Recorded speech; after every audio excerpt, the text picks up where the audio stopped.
অনেক লোক আছে নামাজ পড়ে, মসজিদে যায়, দিনদারিতার অন্যান্য দিক তার মধ্যে আছে মাশাআল্লাহ, মাগার তারা কোন অবস্থাতেই আল্লাহর কাছে ক্ষমা পাবে না কিয়ামতে। বাবা মা ভাই বোনের হক নষ্টকারীর শাস্তি কি?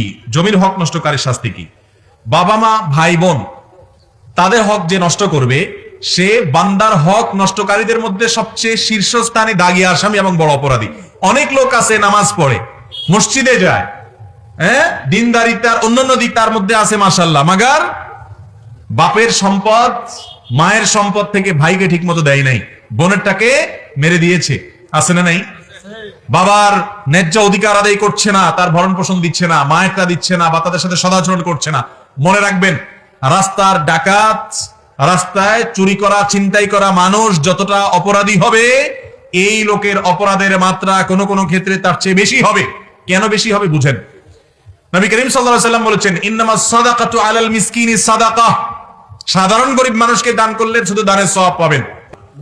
আপনি যদি আপনার নিকট আত্মীয়কে দান করেন, ডাবল সওয়াব পাবেন। দানের সওয়াব, আত্মীয়তার বন্ধন রক্ষা করার সওয়াব। ঠিক একই ভাবে এবার আসেন, রাস্তার মানুষের হক নষ্ট করছেন, গুনাহ একটা হবে।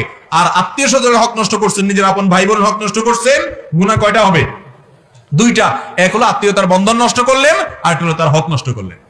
ভাইরা আমার, যারা অন্যের সম্পদ বক্ষণ করে, আল্লাহ তাআলা কোরআনে কারীমে বলেছেন যে তারা তাদের পেটে সম্পদ ঢুকায় না, জাহান্নামের আগুন ঢুকায়। অতএব বেঁচে থাকার চেষ্টা করবো তো ইনশাআল্লাহ।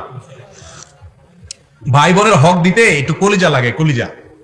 অনেক লোক আছে ভাই বোনের, বাবা মার সম্পদে ভাই বোনের যে ন্যায্য হক আছে এটা হিসাব করে দিতে রাজি না।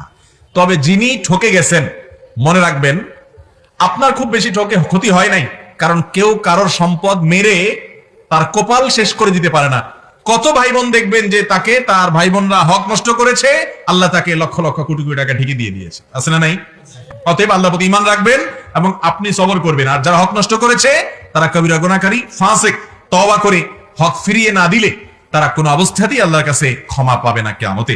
যারা এখনো অসভ্য, ভাষাহীন, সভ্যতার থেকে বাইরে, তাদের ব্যাপারে আল্লাহর ফয়সালা কি হবে? ঈমানদার কখনো মুখ খারাপকারী হবে না। নবী করিম সাল্লাল্লাহু আলাইহি ওয়াসাল্লাম বলেছেন, লাইসাল মুমিনু বিত্তাআনি ওয়ালাল লাআনি ওয়ালাল ফাহিশ ওয়ালাল বাযী।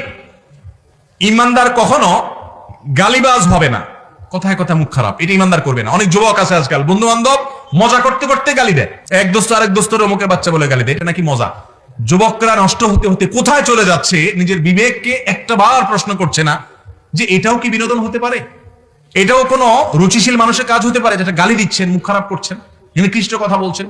তো ভাইরা আমার, কোন মানুষ যদি কথায় কথায় খারাপ কথা বলে, গালিগালাজ করে, বদদুয়া দেয়, লানত আলাদ করে, তাহলে এটা সে ভালো মুসলমান না হওয়ার আলামত। আল্লাহ আমাদেরকে বেঁচে থাকার তৌফিক দান।